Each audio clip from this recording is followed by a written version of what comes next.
On today's episode of Mile Higher, I'm honestly surprised that this hasn't been solved yet with the evidence that's available. This person could potentially be out there reoffending. We're going to be talking about the unsolved murder of Rachel Morin. Sheriff Gaylor definitely got some backlash on throwing out the term serial killer. It would make sense that if he committed this crime and knows that he is being investigated, that he would want to leave that area, right? And go as far away as possible. But they were very adamant about saying that Michael did not find it. Is Michael telling the truth here? However, it's very possible he actually did have a feeling to check these tunnels. I mean, it kind of seems like common sense, right? Seems like pretty logical that you'd want to look. It'd be a concealed area to hide a body. The DNA matches this assault that happened in Los Angeles, yet Rachel was murdered in Maryland. So what is going on here?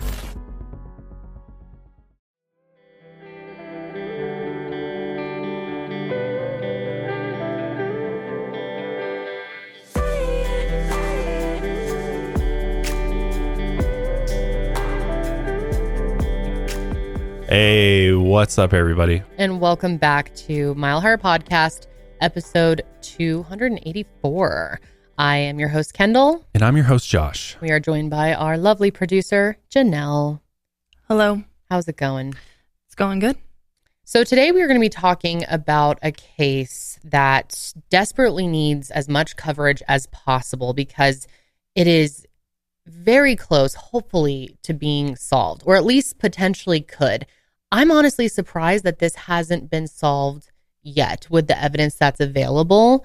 And I hope it's a matter of time until it is. More people need to know about it because it's one of those where it takes just one person to come forward with information or to recognize a suspect that could change everything. We're going to be talking about the unsolved murder of Rachel Morin. This particular case really sent shockwaves through the community where Rachel Morin is from in Maryland. And the big thing with this case is that there was a ton of media attention right after her murder happened. There was a huge break in the case. Police were able to link DNA from the crime scene to an unknown suspect, a male, which we'll be talking about. But they have not been able to identify who that person is. And that person is still at large to this day. Mm-hmm. And the media coverage as the year kind of winded down kind of has died off a little bit. There's tons of people still on social media talking about it, but the authorities haven't released any new updates in the case for a little while now. And they're still urgently seeking help in identifying who this individual is. And this person could potentially be out there reoffending. Hopefully not. Hopefully they are, just trying to evade capture at this point. But police really need to figure out who this person is in order to go and arrest them for this heinous murder that he committed in this case. And time is of the essence. Yeah, absolutely. It's also a case where there has been a lot of interest on social media, which can be great, to get the exposure. I mean, more people talking about a case is always a good thing. But there's been a lot of rumors and speculation and misinformation out there. So we did our best to sort through that as much as possible and bring you the facts in the most clear way we could possibly do. To the best of our ability. Yeah. I mean, this one was a really tough one to research because a lot of the information surrounding the investigation, the timeline has been kept very close to the chest when it comes to the authorities. They haven't released really all that much information other than this particular suspect that they're looking for and kind of some of the main things surrounding her murder and the location that it occurred and all of that. But there is so much out there that was said at the beginning, especially, and now has been omitted from different news outlets. And there's been a lot of things, like you said on social media that turned out not to be true. So this was a very difficult one to research, but a very important one. So we're going to do our very best to bring you the facts of the case and the most complete coverage as far as what we know as of right now. Exactly. So with all that being said, let's go ahead and jump into this case. And I want to start out by talking about who Rachel Morin was. Rachel Morin was born on May 20th, 1986 in Dover, New Hampshire, to her parents, Patty and Ronald Morin, and Ronald goes by Zach for the most part. Rachel was one of 6 children and held a very tight bond with her siblings. Her siblings' names are Rebecca, Nathan, Michael, John, and Josiah. And although she was born in New Hampshire, she did spend most of her life in Bel Air, Maryland. And unlike the famous neighborhood in Los Angeles, Bel Air, Maryland, Bel Air is a small, close-knit community that spans only 3 square miles and is home to less than 11,000 people. So pretty small community. Now, Rachel seemed to really enjoy Bel Air, particularly because the area is known as one of Maryland's 24 designated arts and entertainment districts. Now, Rachel was a beautiful, beautiful woman. She had these piercing blue eyes and even did some modeling, which is, just totally makes sense. She's stunning. And at one point, she did appear on the cover of Harford Community College's student newsletter, which is called Owl Magazine. Rachel's brother John worked as a professional photographer, and even though he worked in New Zealand and lived there, he would take any opportunity he could to shoot stunning photos of his sister. And in addition to modeling, Rachel was also interested in fitness. She was known to run 5K marathons, lift weights, go on long walks through the streets and trails of her town, and she loved to travel. In 2018, she went out to New Zealand to visit her brother and shared photos of her trip online. Her travels also included places around the U.S., including Miami, Las Vegas, New England. And overall, Rachel was just a person who loved life, loved people, and all of that beauty inside her really reflected outwardly as well. When Rachel was a teenager, she began dating a man named Matthew McMahon, and the two of them seemed to be a perfect match and actually welcomed a daughter together, Faye, when Rachel was 19 years old. And things did seem to be going well for the couple. However, their relationship just couldn't survive the difficult realities of being such young parents, and eventually they did go their separate ways. Rachel continued dating, and by the time she was in her 30s, she had 5 beautiful children with beautiful names. I love the names that she picked out: Faye, Violet, Octavia, Declan, and Lila. And by the time that all of this took place, Rachel's children ranged in age from 8 to 18.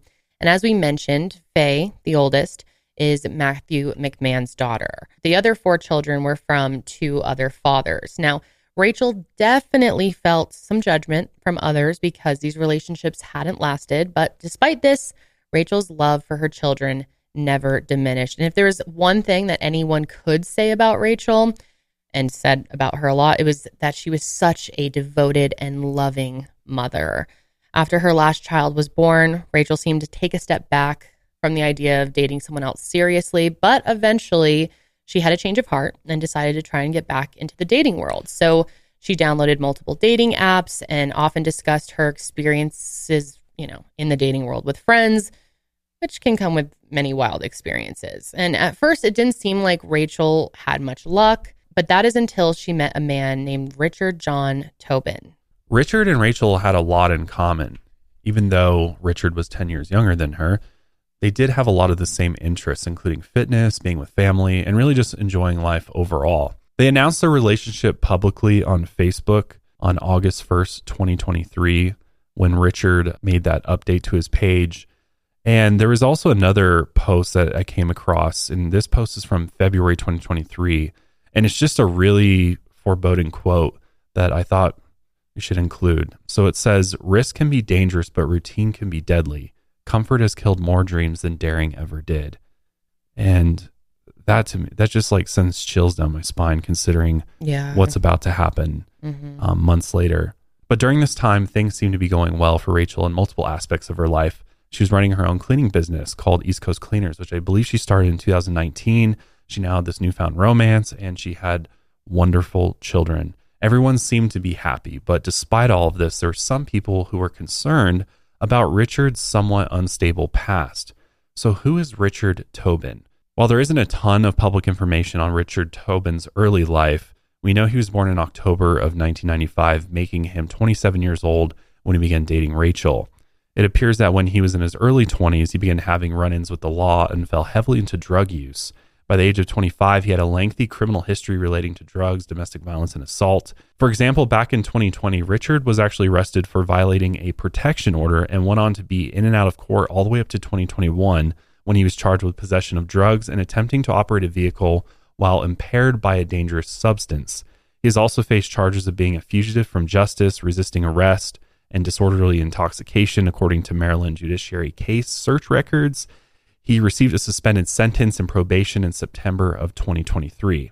So this was during the same time that he was beginning his relationship with Rachel, who, if you didn't get from the age difference, Rachel is 37 years old at the time. Despite this, it seems like he had put his criminal past behind him. He had found someone he wanted to be with, and he was working as an apprentice electrician in Bel Air. He also claimed he had been clean for over a year. But no matter his past, it seemed Rachel was deeply infatuated with this handsome young man, but sadly, her happy life was about to come to a shocking and tragic end. That leads us to the day that Rachel goes missing. There was nothing unusual about August 5th, 2023. At 2 p.m., Rachel made her way to her favorite tanning salon, Glow. Once there, she relaxed in a tanning bed before allegedly going to spend some time with Richard. According to Richard, the two hung out, and then he ended up dropping Rachel off at home around 5 p.m. so that he could go to the gym. And the timeline is very fuzzy because there's a lot of conflicting reports out there. But from what we were gathering, a lot of these reports on what he was doing and where Rachel was during that day have not been confirmed, because there's some reports that say Rachel actually went to the gym with Richard that day and then he dropped her off. But multiple news outlets tried to reach out to the gym that they went to and they never heard back from them. So we don't know for sure, but it seems like he dropped her off at home. And then around 6 p.m., Rachel left for an evening walk on the Ma and Pa Heritage Trail in Bel Air. So if you're not familiar with the Ma and Pa Trail, this is an iconic landmark in Bel Air. It exists as a historical reminder of the Maryland and Pennsylvania Railroad that ran through the town up until 1958. This railroad, lovingly referred to as the Ma and Pa, was a short line track that ran from York, Pennsylvania to Baltimore, Maryland. The rail line was used for passenger and freight trains and cut through densely wooded areas, making travel between the two locations far faster than the traditional methods of the mid-20th century. The railroad was a popular one amongst railway enthusiasts, and many were devastated when it was finally disassembled. To honor the railway, the state of Maryland constructed the Ma and Pa Heritage Trail, which allows locals to walk the same path the trains used to travel. This trail is approximately 6.25 miles long, but the section of the trail in Bel Air is only 3.3 miles and runs under a bypass before linking to the next section of the trail. According to alltrails.com, if you ever used that app or website before, very helpful if you're looking to go on hikes or off-roading in a 4x4 vehicle. Yeah, I've heard a lot of good things. Yeah, we've used it before for off-roading. But this trail is rated as moderately challenging and takes around 2 hours and 25 minutes to complete. So when Rachel went out for her evening walk on the trail, she certainly wasn't alone. There were tons of other people out there enjoying the trail as well. It is a beautiful, scenic trail, great for exercising, great for walking your dog, and just enjoying the August weather. But as it became later in the evening, Rachel still hadn't come home, and Richard didn't think too much of it at first because this trail was super long. I mean, a full trip up and down the Ma and Pa Trail could easily take a couple of hours, especially if you were to stop and talk to people you know, or stop and enjoy the scenery, take in the sights. You know, it could take even longer. So Richard did try to call and text Rachel multiple times, and once hours had passed with no word from her, Richard started to become deeply worried. And at 11:23 p.m., and he still hadn't heard from her, he decided to go ahead and call the police and report her missing. Now, during this time, some of Rachel's family was actually in Kentucky for a funeral, and this is incredibly sad. But one of Rachel's nieces had tragically passed away from SIDS at age 4. Just can't even imagine that. Ugh. And when Rachel's mom got the call that her daughter was missing, it obviously added to the heartbreak that she's already experiencing at this time in her life. So after Richard called the police, he decided to go out and try to look for her himself. And although it's not clear if this technically happened on the evening of August 5th or in the morning on August 6th, Richard ended up finding Rachel's car at the William Street entry point for the Ma and Pa Trail, and he immediately called police to let them know what he had found. Obviously, the police showed up and they quickly searched the car for any signs that might include, what happened to Rachel, but found nothing out of the ordinary at first. It sounds like her vehicle was at that entry point, parked behind a brewery that I believe is located nearby. That was the lot that she was in. And if you think about it, 11:23 is when he goes out. So it was like early morning of Sunday when, he's notifying the police that the vehicle was found. Yeah, that's what would make most sense. I think that makes the most sense. Mm-hmm. Still, there are some foggy details of this due to so much information being kept from the public. Yeah. Today's episode is brought to you by one of my favorite services out there, and that is Stitch Fix. Now, I have been using Stitch Fix for years, paying for my subscription on my own, and I am so satisfied with it. I feel like I will never stop using Stitch Fix. And as someone who absolutely hates shopping in person, like I cannot tell you the level of hate I have for it. I hate dressing rooms. I hate the crowds. I don't know. I just don't have a great sense of fashion. So it's hard for me to like put outfits together. And I constantly have this feeling of I have nothing to wear, which I think everyone can relate to that. You just get sick of your clothing options. And, now in the new year, it's a perfect time to refresh your wardrobe to reflect your personal style and what stage of life you're in. Stitch Fix is the best way to shop new styles and brands. You can think of them as your style partner. Your stylist will learn about your tastes and collaborate with you on looks you love without breaking the bank. And it's so easy. You simply share your preferences, sizes, and budget, and Stitch Fix sends you 5 items in a fix right to your door. And with your choices in mind and sizes extra small to 3XL, they'll find your perfect fit. The best part is you get to try on everything at home and keep what you like and send back the rest. And it's so easy to send things back. They have over 1,000 brands and styles, so no matter what season of life you're in, Stitch Fix has you covered. And I have to say, if you are currently pregnant, it's a great option for maternity pieces. When I was pregnant, I wore my Stitch Fix maternity options all the time. It was like my go-to and made it so much easier for me because maternity clothing can be really difficult. And it's cool because you can simply order a refresh as needed or set it and forget it. With regular fixes, you're in complete control of your experience. I personally have it set to send me a new box every 3 weeks. Thanks to Stitch Fix, they just get me, and they'll get you too. Try today at stitchfix.com/milehigher and you'll get 25% off when you keep everything in your fix. That's stitchfix.com/milehigher, stitchfix.com/milehigher. So still, the discovery of the vehicle did help solidify that Rachel truly was missing.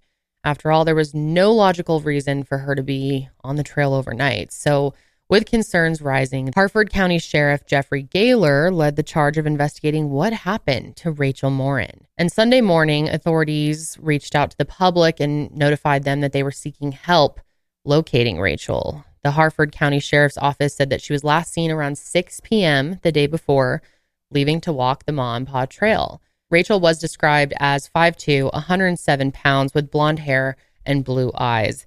She had been wearing a blue or black tank top, a black sports bra, black spandex shorts, and gray sneakers when she was last seen. And news of Rachel's disappearance spread around the town really quickly, and multiple locals of Bel Air decided to offer a helping hand in trying to locate this beloved member of their community. Then around 1 p.m. on Sunday, August 6th, a shocking discovery was made when police were called due to the discovery of a woman's body in a drainage tunnel near the overarching Maryland 24 bypass. Now, to be clear, there are very mixed reports about who really found this body. This has been a big point of contention in this case. Lots of misinformation and confusion here. A man named Michael Gabriszeski told reporters that he was the one who found the body. However, this statement has been contradicted by the police, who say that a woman found the body. But Michael claims that this woman that the police are referring to is actually his stepdaughter, Cecilia, but that he was also there as well. Michael claims to be a former National Park search and rescue officer, and he told reporters that he just knew they needed to check the tunnels where a body could be, quote, tucked away. And he said that he and his stepdaughter, Cecilia, searched for about an hour before discovering the body According to Michael, the victim was found naked in a pool of blood. He also said that the woman's face had been severely beaten to the point where she was unrecognizable. Nearby the body, there was a large rock covered in blood and a long trail of blood as if the body had been dragged. And here's what Michael told reporters specifically. I told my stepdaughter, I said, look, it's not going to be laying out in the open. The Ma and Pa Trail in Bel Air, uncharted territory. I said, she's going to be tucked away somewhere.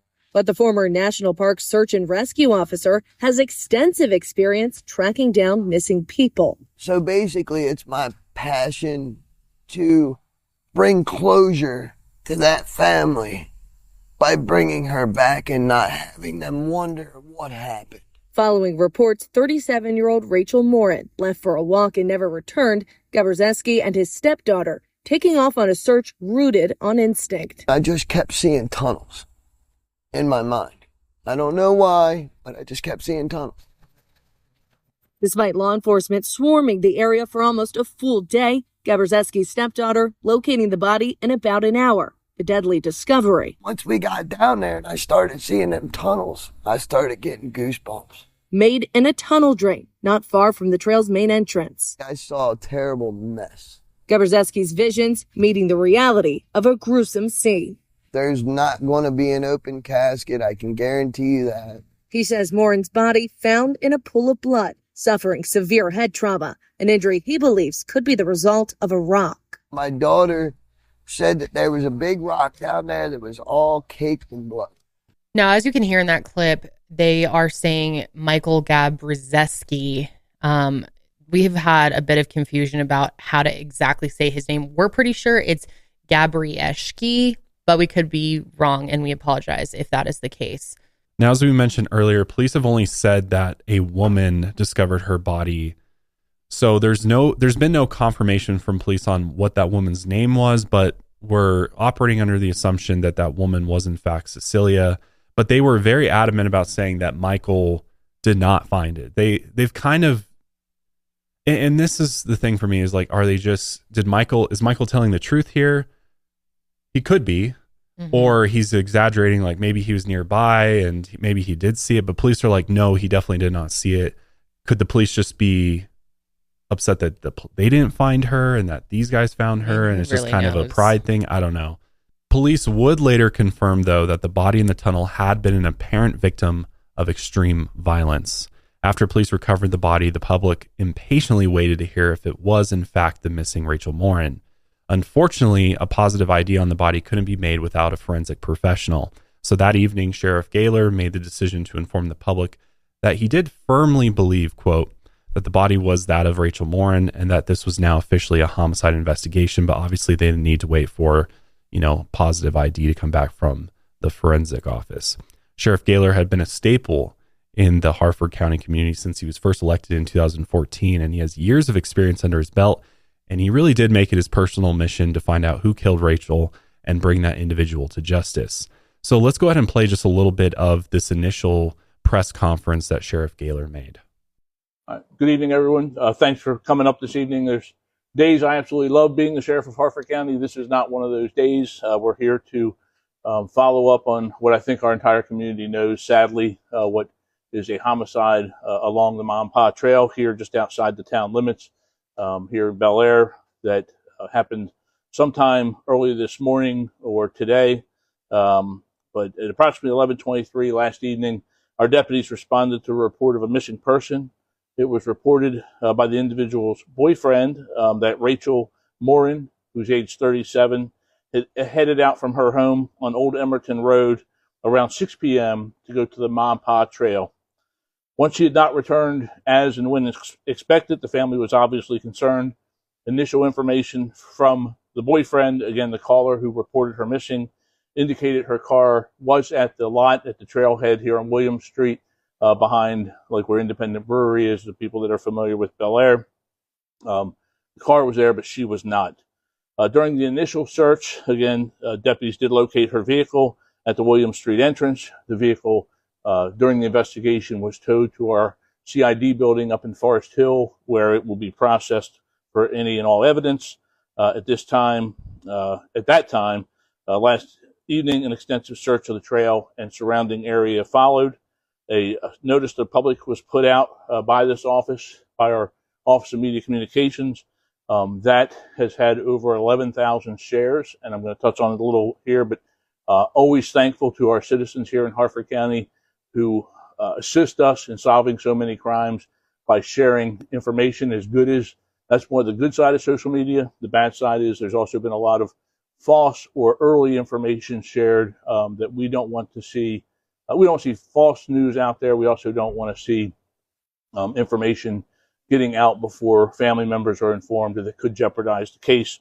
So we always, along with thanking the public, ask the public to be careful in what they share in their comments to make sure it's factual and based on information that we have put out here from the Sheriff's Office.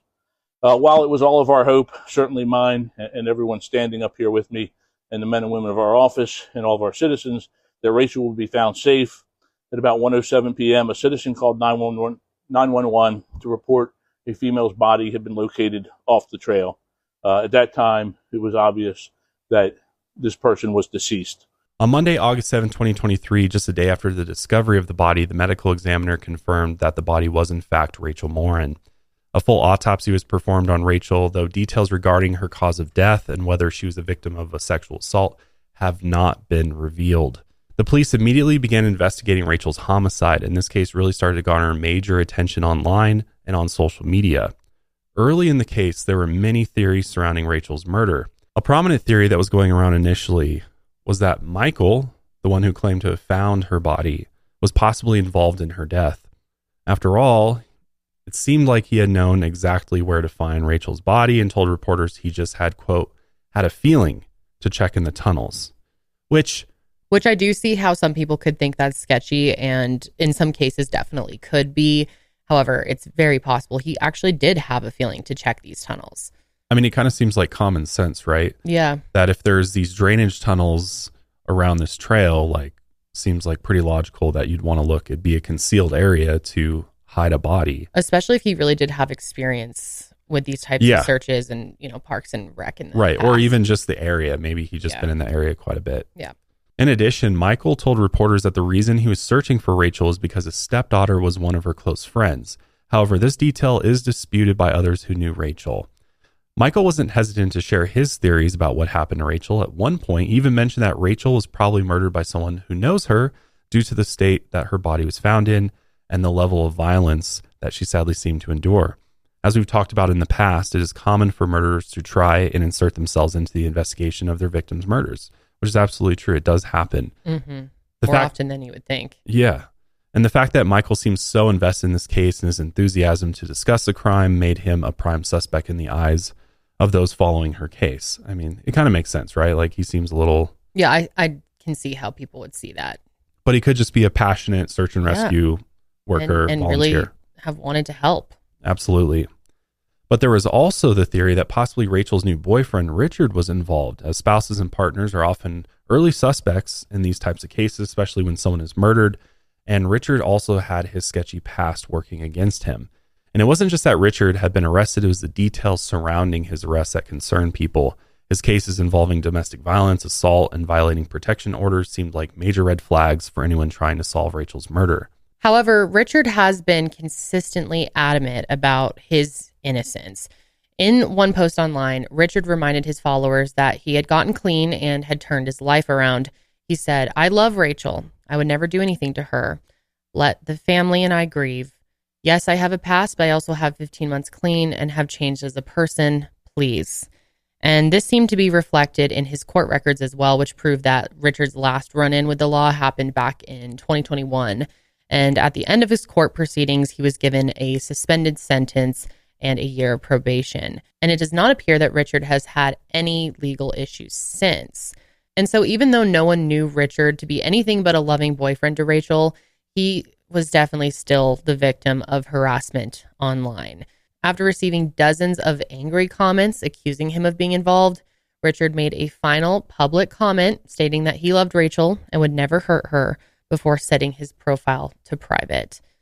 Now, that would be extremely painful after already losing someone that you loved to then be harassed and accused of murdering them. I really can't imagine. So those following Rachel's story had a lot of ideas of how to find Rachel's killer. Thousands of comments have flooded every news article on this case and social media posts recommending people for the police to investigate. And these suggested suspects, who are mostly Rachel's exes, were all considered by the investigators, but ultimately cleared of any wrongdoing. And the sheriff's office even opened up a dedicated tip line for Rachel Morin's case. They made a post saying, if you could be of any assistance to the investigation of the Rachel Morin homicide, please email any photos, video, or contact information to rmtips@harfordsheriff.org. Now, according to the sheriff, more than 300 local tips had come in within 10 days of her murder.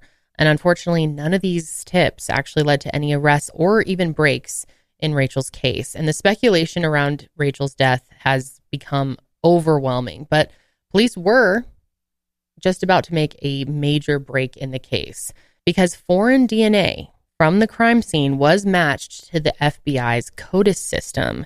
And obviously this was huge.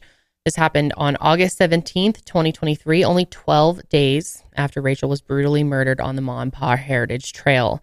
And the Harford County Sheriff's Office held a press conference where he revealed some startling information. And here's some of that press conference. DNA evidence is part of nearly every modern-day investigation, and in Rachel's case, DNA evidence was collected by our Forensic Services Unit. That DNA was analyzed by the Maryland State Police, and it was ran through the National CODIS system. This DNA evidence has come back as a match, tied to a home invasion and an assault of a young girl in Los Angeles this past March. Unfortunately, that suspect has not been positively identified, but he did leave behind his DNA. Based on the DNA evidence, we consider the individual in the video we obtained from the Los Angeles Police Department and that we are about to show you on our TV screens to be the person that murdered Rachel Morin on August 5th. So we're now going to show the video. And just so everyone's aware, this video, after this press conference, this video will be posted on our social media. Now, if you're listening, there's no audio with this video, but it is of a shirtless man with what looks like a gold necklace on and sweatpants exiting this home on a Ring doorbell or some type of similar video doorbell system. Yeah. Mm-hmm. And walking out.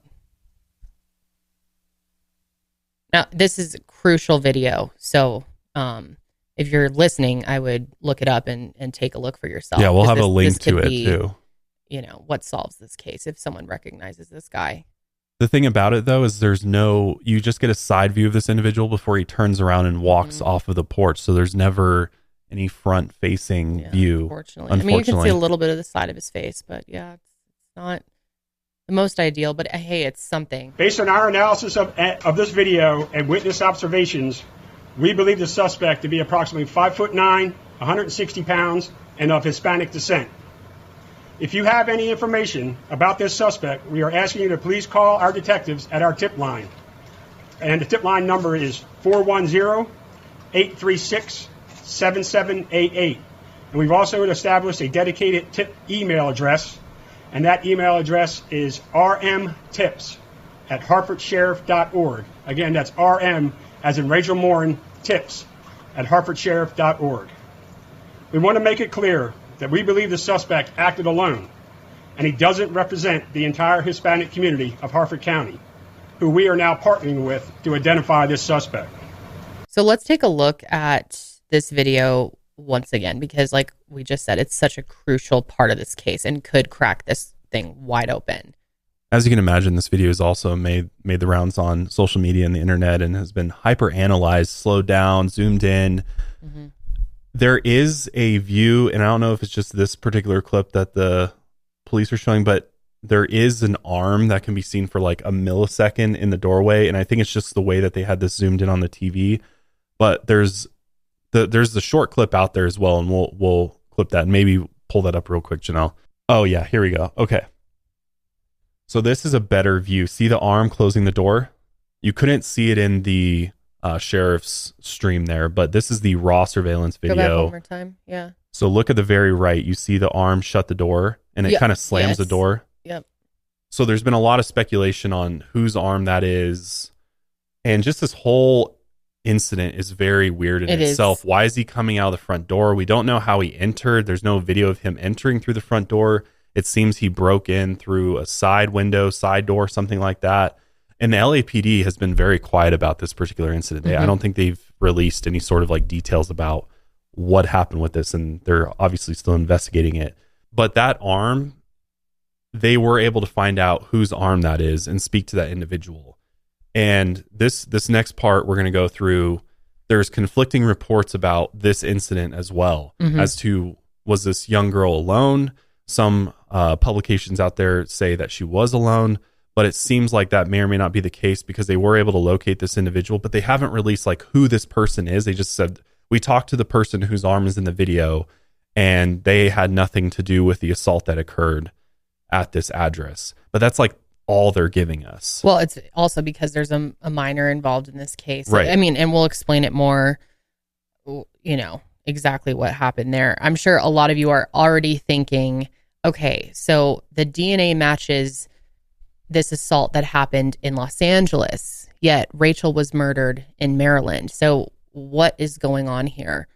Well, and again, like we said earlier before showing this, it said she was a home alone, but we don't know for sure if that's the case, or if there was other people there. We don't know if this man went to a party there potentially, or if it's very clear that he invaded based on what the witnesses that were there said. It's just very, very, very fuzzy, because there's just been really no concrete information released. The way the door is being shut doesn't look like the way you would let someone who just invaded your home out. I don't know. Like, why would he be pushed out or dragged out if or that he followed was out? Yeah. I don't know. But it's possible. I don't want to speculate too much on it. It's possible this was the minor potentially that shut the door. Who knows? We just know that the Harford County Sheriff, they sent people out there. The Harford County Sheriff's been sending investigators following leads to Chicago, to California, and they spoke to the individual whose arm is in this video. And even because everybody's like, whoever shut the door on this guy should be able to ID who this person is, right? They saw his face. Right. But they're saying that wasn't the case. They didn't know who this individual was. Yeah, and so they weren't able to confusing. get like a description of him, I guess. I don't know. It's still very, very fuzzy and clearly still in the works when it comes to figuring this out. Well, let's try to break down what we do know about this assault. So according to the Baltimore Sun, back in March of 2023, a home in South Los Angeles was the victim of this terrifying crime.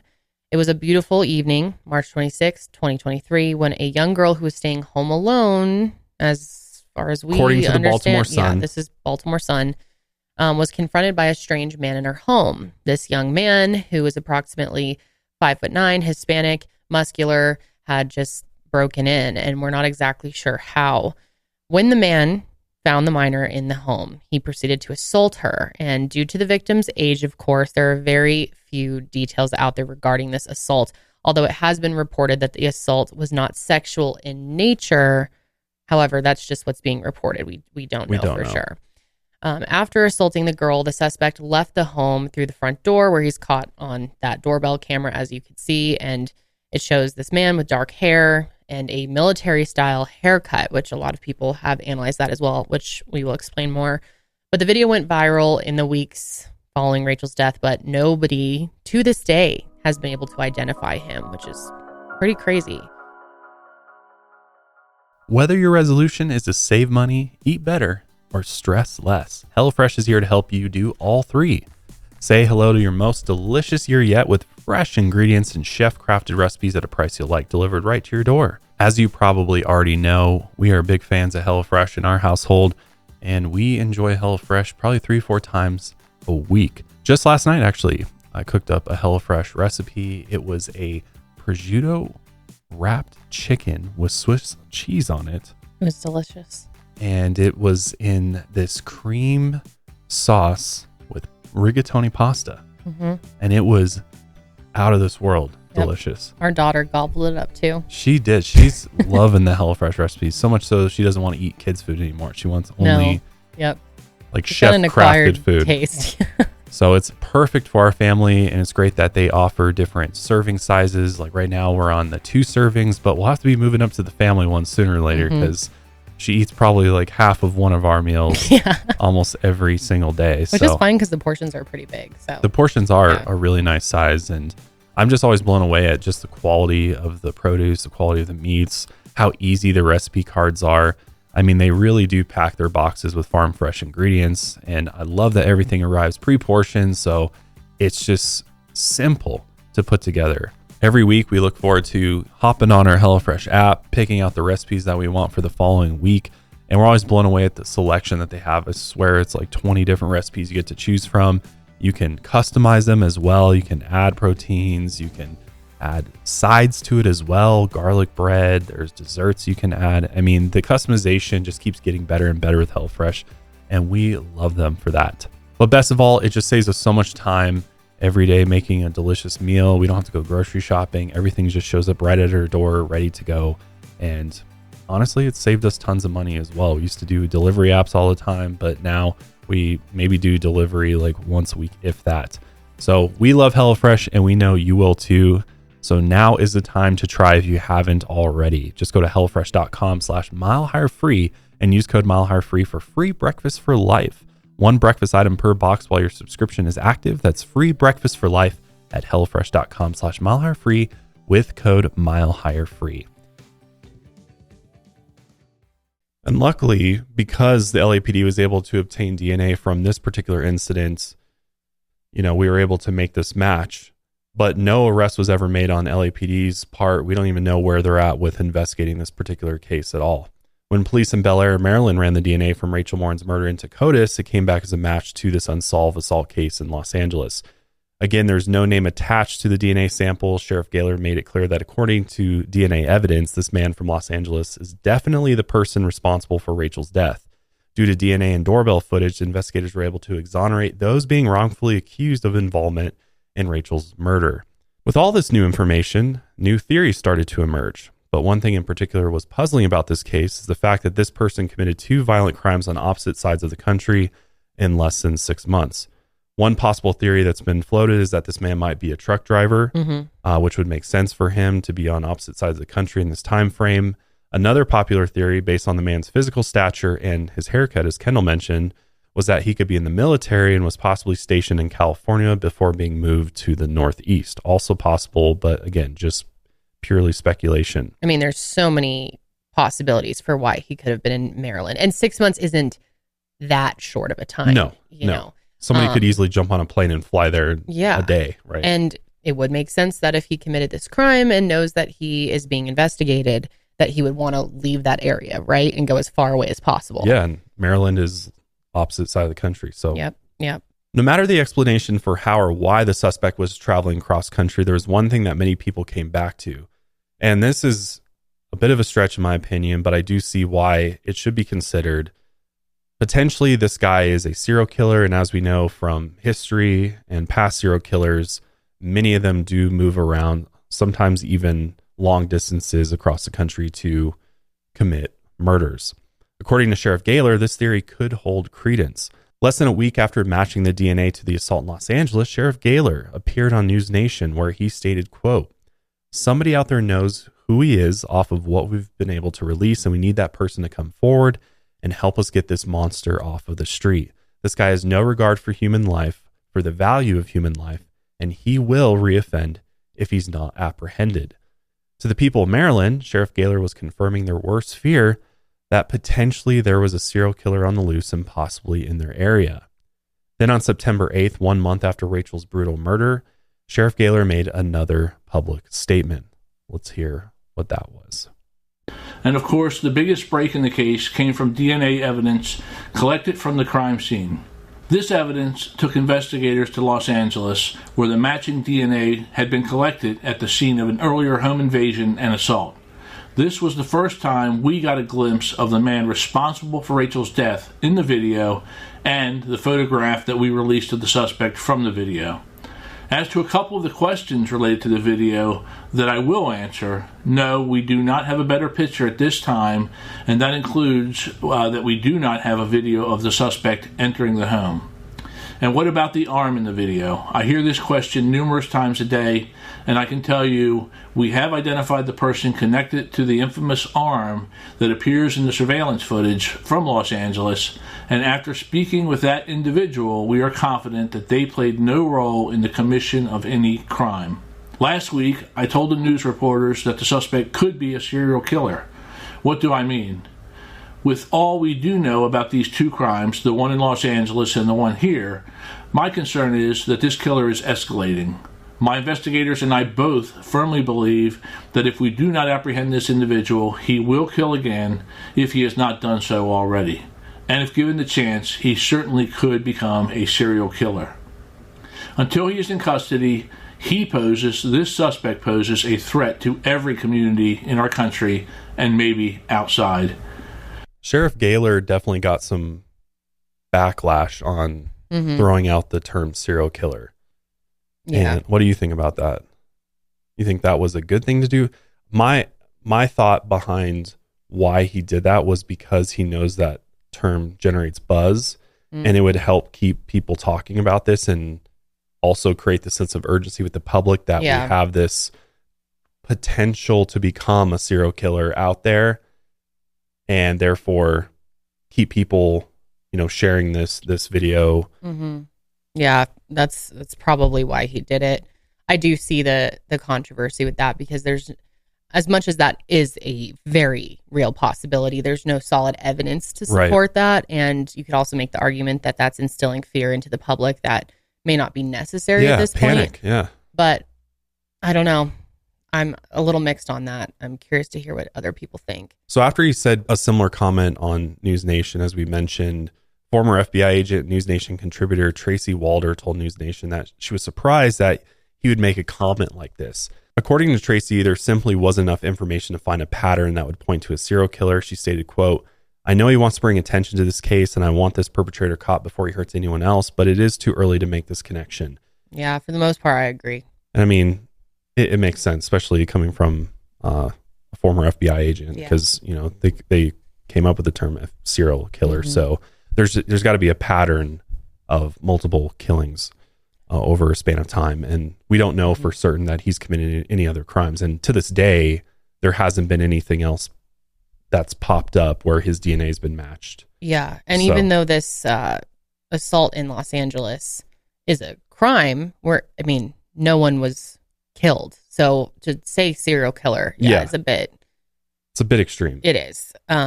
Although it is possible, who knows? So though Sheriff Gaylor has made it clear he can't release details of the crime scene, he's been very adamant that the sheriff's office has been incredibly thorough in their investigation. According to him, the investigators watched hours of security footage from nearby homes and businesses, reviewed phone calls, texts, and cell phone location data, and they have worked with state and federal partners to use advanced forensic technologies to aid in the investigation. And as you heard in his conference there, he reached out to Hispanic nonprofits and organizations in the community for help in the search, and investigators have been working all over the country to find more information. So as time has passed, obviously those who are following this case have started to wonder why there were no new breaks. It seemed like justice was right around the corner, especially that there was a DNA match, a video of the perpetrator, and constant news coverage. But months went by and nobody had positively identified the man in the video, and it seemed like the case was sort of going cold. And that's when popular law firm Rice, Murtha, and Pesoris decided to assist the Morin family pro bono, which is pretty amazing. This law firm has had the best interest of Rachel in mind and has worked to help tips keep coming in to authorities. The law firm began by offering a reward for any information that would lead to an arrest in the Rachel Morin case. The reward began at $10,000, but as months passed, the law firm increased it to $20,000. And then an anonymous woman, really kind person here, donated $10,000 to up it to $30,000. And the law firm also had the brilliant idea of providing reward posters to principals of multiple schools in the area of Los Angeles near the home where Rachel's killer physically assaulted this young girl. And in total, thousands of these posters have been spread around the country as a result, which is pretty incredible. And those who loved Rachel have worked hard over the months to keep her case alive and in the attention of the media.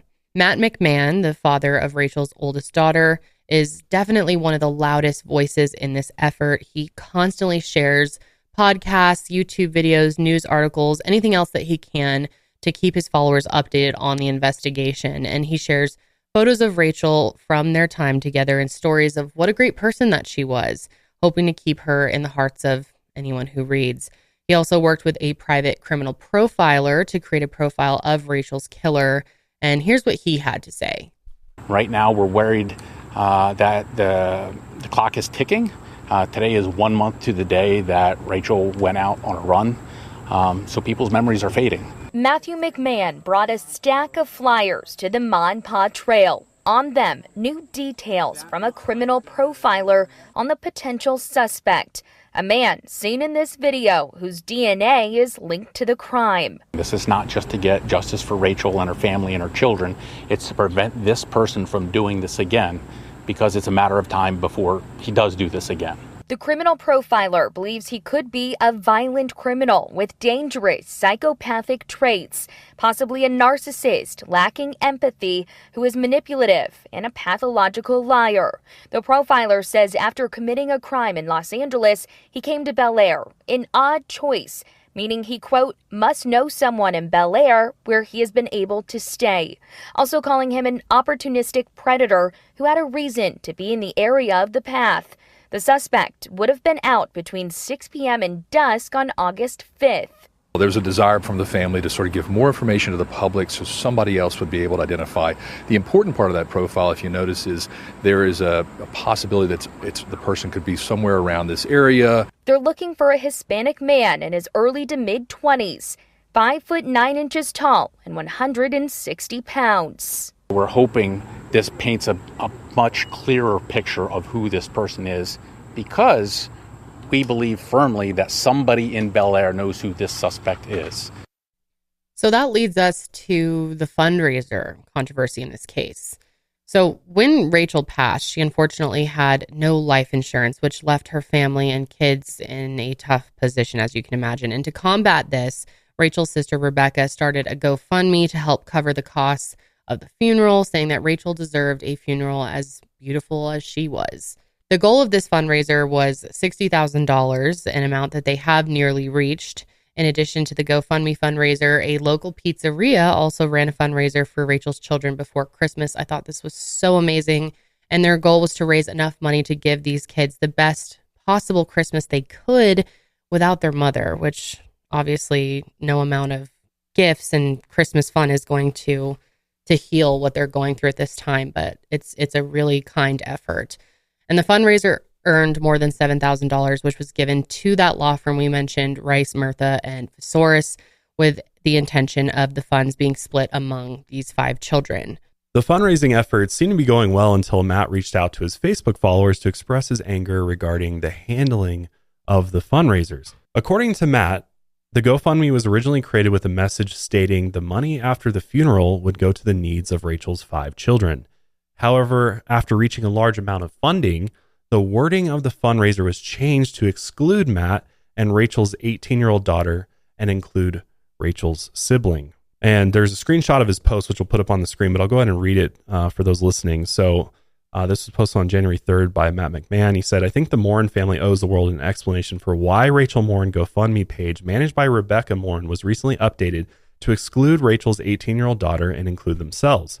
It's also worth noting that the Morin family did not deliver any Christmas gifts to any of Rachel's children, despite Box Hill Pizzeria sending a rather sizable check to attorney Randolph Rice for the express purpose of purchasing Christmas gifts for Rachel's 5 children. I have been told, but we have been unable to confirm, the donated Christmas gift money remains with Randolph Rice. To date, none of Rachel's children have received anything from any of the fundraisers related to Rachel Morin or her 5 children. Despite an excess of $54,000 being raised with GoFundMe for funeral expenses and to provide for Rachel's 5 children, Rachel still rests in an unmarked grave, and this is almost 5 months since her murder. And he even took screenshots to prove that the wording had been changed on the GoFundMe page. it says, he's got it kind of circled here. The original post says, if there are any remaining funds, they will go towards things her 5 children may need. Please share, donate, comment, keep this going. And then the updated wording says, if there are any remaining funds, they'll go towards Rachel's family and things her minor children may need. Please share, donate, comment, and keep this going. This is so disappointing. Yeah, it's really hard to see.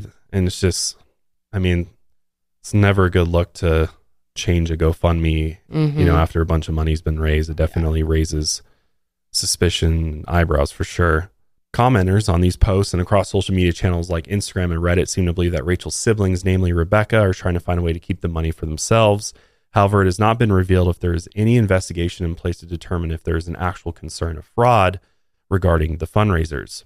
One reporter managed to get an interview with Randolph Rice, the lawyer who's given the fundraise money from the Box Hill Pizzeria, and he told the reporter that the money was put into a trust for the children, and he was never made aware of the fact that the funds were intended for Christmas gifts. When he asked how the kids could access the money in the trust, Randolph said the children would have to write letters requesting the money and proving they needed the funds for something related to health, wellness, or education. The clarification upset many people who contributed to the Box Hill Pizzeria fundraiser. Comments came rolling in on social media asking various versions of a similar question of why are they making it so hard for the kids to get their money? Yeah, it is pretty weird. Well, there is definitely, like, if there is a trust, then that's how trusts work. They have to do it, legally. But it's like, it should have never been worded that way. Right. It shouldn't have been changed in the middle of it, for sure. These days, it feels like there is a subscription for absolutely everything. And I bet most of you out there don't know how many subscriptions you have active and how many of them you're not using or possibly being charged double for. Before I started using Rocket Money, I had no idea, and I was shocked seeing how many subscriptions and trials that I had started and just forgot about and was just wasting money on. Rocket Money is a personal finance app that finds and cancels your unwanted subscriptions. It monitors your spending and helps you to lower your bills. I can see all of my subscriptions in one place, and if I see something I don't want anymore or forgot about, I cancel it with a tap. It's that easy. I never have to get on the phone with customer service, which can be a total pain. And they'll even try to get you a refund for the last couple months of wasted money and negotiate to lower your bills for you by up to 20%.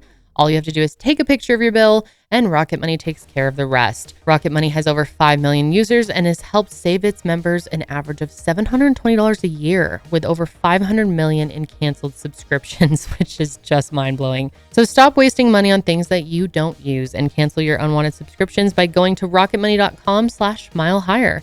Again, that's rocketmoney.com/milehigher, rocketmoney.com/milehigher.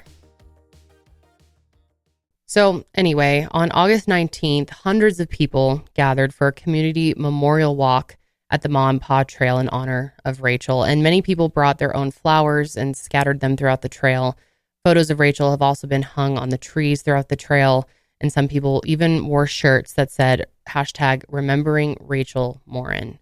On August 27th, the family also had a public celebration of life service at the Greater Grace World Outreach Church in Baltimore, a church that Rachel would attend. And many members of the community and media showed up as well to pay their respects.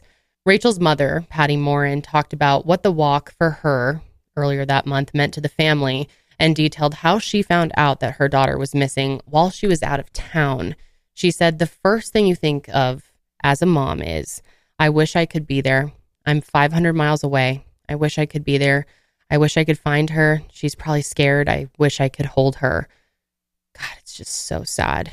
And she also talked about what it was like finding out that her daughter had been found. She said the pain was so unbearable.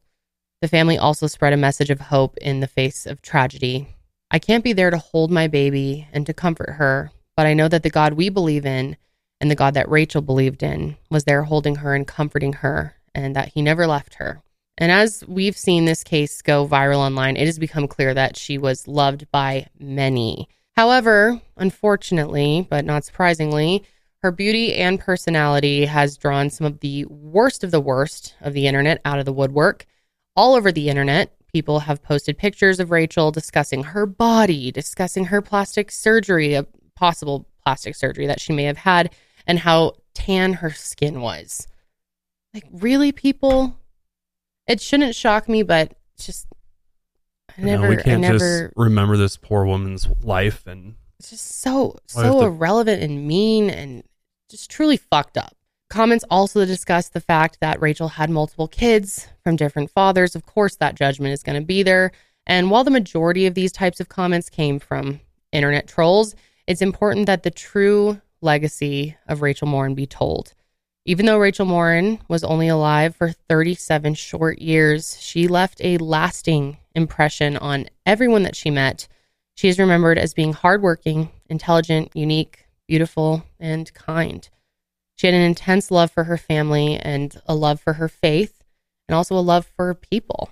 Now, Rachel's mother, Patty, has stated that she is planning to write a children's book on grief. And here are some other clips of Patty speaking to the media about Rachel. Was she a teenager there? She was 18. We're so connected that it physically hurts us that she's not here. But it also gave her compassion towards other people. And because she was made fun of a lot as a child. So she didn't see herself as being any kind of a target or at risk for anything. And so she just lived her life as Rachel. Like, she just loved people and was outgoing. And so that made me scared for her. And I would tell her all the time, Rachel, don't walk the trail by yourself. I've seen my daughter since they found her. But seeing her and accepting it are like two different things. I know that over time, people will start to forget details. And people forget Rachel. I don't want Rachel to end up as a folder on somebody's desk. Because people are just moved on to the next sensationalist story. I don't want that for her. Before Rachel's death, Bel Air seemed like a safe place to live, and by all accounts it was. The small town rarely saw violent crime, and up until Rachel's death, there was no reported history of major injuries or attacks on the Ma and Pa Heritage Trail. Still, murder tends to shatter that feeling of security, even in the safest of communities. And it doesn't help to have your sheriff of your county saying it's a potential serial killer on the loose either. So shortly after Rachel's body was found, Harford County began planning for the installation of a new security system along the Ma and Pa Trail. It's pretty cool that they're doing this. The system is intended to cover over 2 miles of trail with a focus on secluded areas and entry points. And the goal of this camera system is to allow the police and emergency services to use collected data to protect citizens and identify abnormal activity. And the announcement marks a unique legacy of Rachel Morin, as this security system could help keep others safe in the future. I think it's a really cool way to honor her. Yeah, it's unfortunate that it takes something horrific happening for us to often make changes that we need to keep the public safe. I feel like this needs to be instituted in every county in America. I mean, there are countless murders that happen on walking trails, hiking trails, especially like ones that are frequented by a lot of people. Obviously, you can't put cameras all over every hiking trail in America, but at least the popular ones that are close to city limits, things like that, it just seemed like that's a given. I mean, cameras are so much cheaper than they used to be as well. Like, it just seems like, why not? Why not up the level of security? Well, I mean, security cameras are cheaper, but this project in particular is estimated to cost $1.2 million, which is pretty expensive. Yeah, so it's understandable why we can't have these in trails all over the place. But Bob Casserly says that who is the Harford County executive, he says that this project is going to be worth the high price, and I definitely agree. He said that the terrible murder of Rachel Morin shocked our community, and we know that nothing can make up for her loss. What we can do is increase security on our most popular trail and continue encouraging citizens to look out for one another and keep themselves safe. I can't remember if it was Bob or Sheriff Gaylor or maybe someone else in one of the news clips I was watching that also just reminded people that when you're on these trails or secluded areas to be extra careful, to not let yourself become distracted by listening to music or your phone or something like that, which is hard because I know a lot of people want to listen to music while they're running and stuff, but it can lead to really dangerous situations. So it's always good to note that especially if you're by yourself, try to be as aware of your surroundings and not distracted as you possibly can. But this project is expected to break ground in February of this year. So very, very soon. But to this day, investigators have yet to identify the man responsible for Rachel Morin's murder, as well as that other assault that took place in Los Angeles. Her family, friends, and strangers around the world work hard to keep her story alive as the investigation continues. But still, the damage of the crime can never be undone. This murder has impacted her family in ways that one can't even comprehend. Her children were split among multiple households. Her home was demolished, and there is no end in sight for the pain that her children have to endure and loved ones have to deal with due to this heinous actions of one violent individual. And I found some clips on YouTube that are really powerful from a YouTube channel. Shout out Storytellers for posting these of some of Rachel's family members speaking about her. Let's go ahead and play those. This is this final resting place of Rachel in this tunnel. Kind of looks like a sewer. I think about her laying here and, I wonder if she was, half awake, looking at the light and just saying, I just got to make it to that light. She thinking about her kids. She thinking about me. Did she feel hopeless here? Think about warm, feeling warm under her head. And then making the connection, that's blood. It's dark. Did she feel alone? It's not. Think about what she looked like, beaten or whatever. It's still pretty. I don't care how dirty, how scary, how she felt. I wish I could feel it for her. And I won't look away. That's kind of why I'm spending so much time in these tunnels. This tunnel specifically. God, I cannot imagine what that would feel like. So eloquently spoken for what he has been through. So that's just such an unimaginable pain. Most of the time when I'm thinking about Rachel, I block out my emotions because it's the only way for me to survive. But right now, there's just a deep sense of sadness. Not just because Rachel was an incredible person and an incredible mother. Not just because she gave me the best part of my life, which is my daughter. But because of the loss, all of her children are suffering. My daughter and her other 4 children. I mean, they lost the most important person in their life over 3 months ago now. I just feel really powerful sadness. I'm scared to bring Faye here.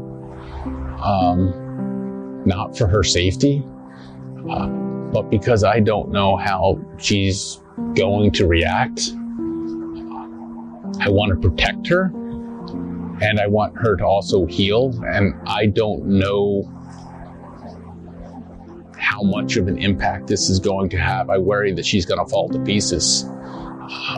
As far as I know, she does not know the exact location of where Rachel was found or where she was attacked, and I worry she's just going to fall apart.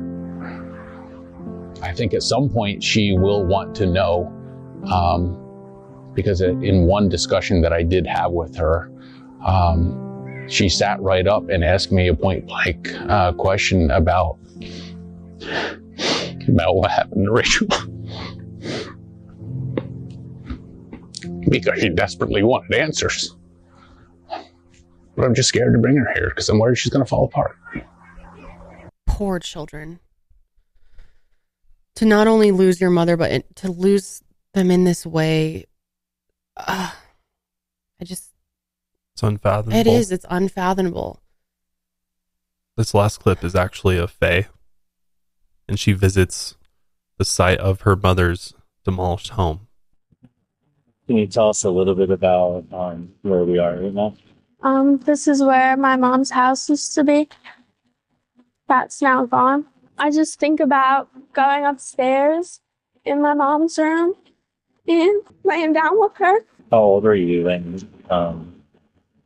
you'd go up and lay down with her? All the time. I always wanted to. That's a sweet memory. I feel like the person who did this took a lot of experiences away from us.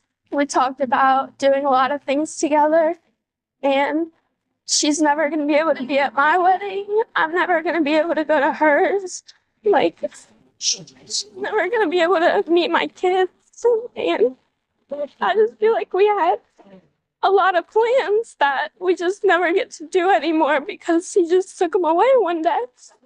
And there's just a lot of things that we talked about that we should have been able to do together that is just gone.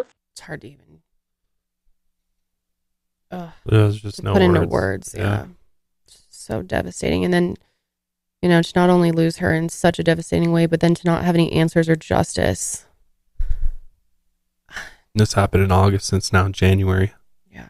And I'm praying that they're making progress and getting closer to bringing this individual to justice. It feels like it's just a matter of time. Hopefully. We have a lot to work with here. I don't know. Just want answers for this family so bad, and justice. If you're listening or watching and wondering what can you do to help, there's definitely a few things that you can do. Obviously, the first thing is if you have any information related to this case, anything about the individual suspect that police are looking for, we're going to post the flyers, the reward posters with the individual's information, screenshots of that doorbell footage. Repost that everywhere you can.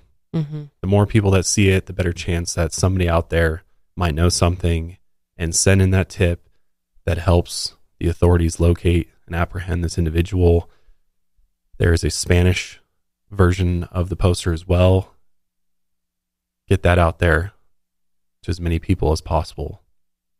But again, you can contact the Harford County Sheriff's Office at 410-836-7788 or via email at rmtips@harfordsheriff.org. Also, you can contribute to the reward fund, which is something that we are looking into doing as of the recording of this episode. We're reaching out to the Rice Law Firm. You have to do it in a specific way. So, we are going to make a donation to this cause, but we just have to figure out how to do it. Yeah, you can only do this via email with them, which why it takes a little while, but the email for the law firm is reward@ricelawmd.com, and some details are on their website, ricelawmd.com as well, /reward. But just so you're aware, if you are interested in contributing to the reward fund, that has to be in increments of $500. And again, all the funds will be held in escrow, and funds will only be paid to the individual who provides information that leads to the capture and conviction of Rachel Morin's killer. That individual must claim the reward with the firm. But again, the posters, sharing them, extremely helpful on social media, Facebook, wherever you hang out, just even your local community, you can print them out and post them. Also, especially if you're local in either Los Angeles or in Maryland. Harford County, yeah. Mm-hmm. Also, the raw surveillance video, great thing to share and allow as many people to see that as possible. We'll have that link in the description as well. But I am very hopeful that justice will be served in this case, and I hope to the fullest extent of the law to this individual who is absolutely dangerous at large. And if you do happen to run into this individual, call 911 immediately. Obviously, don't approach them, but it's frustrating to think that there's probably someone out there who knows and is afraid to say anything or trying to protect them. Potentially, yeah. I hope that if that is the case, that their conscience steps in and they do the right thing. And yeah, hopefully we do. I guess the good thing is they have DNA. Say this, but I feel like there is a real glimmer of hope here, a real possibility that this could be solved. You know? It has a lot more working for it than most cases do that are cold cases. At least we have DNA of the individual. The unfortunate thing is it may take the suspect reoffending. Yeah. Hopefully not in as violent of a manner as in this case, but my guess is that it could. He will pop up at some point unless he flees to another country or something like that, which hopefully that's not the case. Yeah. I hope the U.S. Marshals are involved at this point. I hope Harford County is getting the federal agencies who have more tools and resources, such as the federal marshals, start looking for this guy. Because if there's anybody that will hunt him down, it's those guys.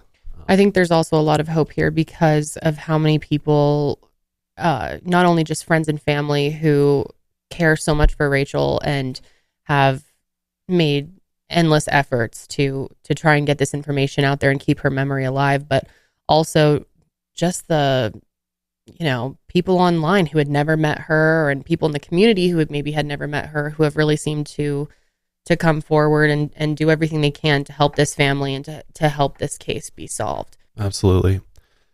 Well, with that being said, we're gonna leave it there with you, and obviously we want to know your thoughts on this case. And all of the information we just went over will be available in the description, the show notes for you if you're interested in contributing to the reward fund. The law firm's website's a great place for all those resources, the posters as well as the surveillance video, but all that will be accessed below. But that's going to be it for us today. We'll see you guys next week.